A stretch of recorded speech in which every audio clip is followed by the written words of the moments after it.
పార్టీపై నిబద్ధత ఉన్న వాళ్ళకే పార్లమెంటు కమిటీలో బాధ్యతలు అప్పగించామన్నారు మంత్రి నారా లోకేష్. 83% కొత్త వారికి చోటు కల్పించినట్టు తెలిపారు. అమరావతిలోని టీడీపీ కేంద్ర కార్యాలయంలో పార్లమెంటరీ కమిటీల శిక్షణ తరగతులను ప్రారంభించిన లోకేష్ పలు అంశాలపై నేతలకు దిశానిర్దేశం చేశారు. మాట మార్చడం, మడమ తిప్పడం టీడీపీ రక్తంలోనే లేదన్నారు.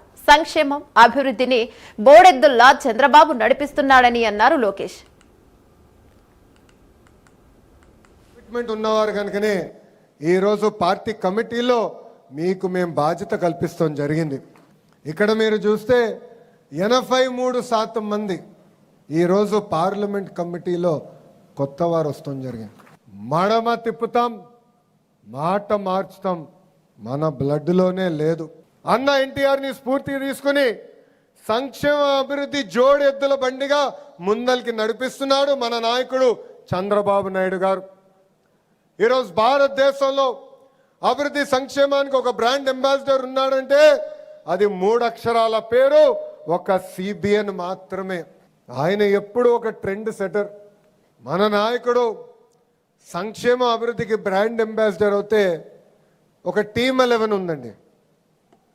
టీమ్ 11, ఆ టీమ్ 11 దేనికి బ్రాండ్ అంబాసిడర్ తెలుసా? కల్తీ నెయ్యి, కోడి కత్తి, కల్తీ మద్యం. ఇది మనందరం ఒక్కసారి గుర్తుపెట్టుకోవాలని ఈ సభాముఖంగా కోరు.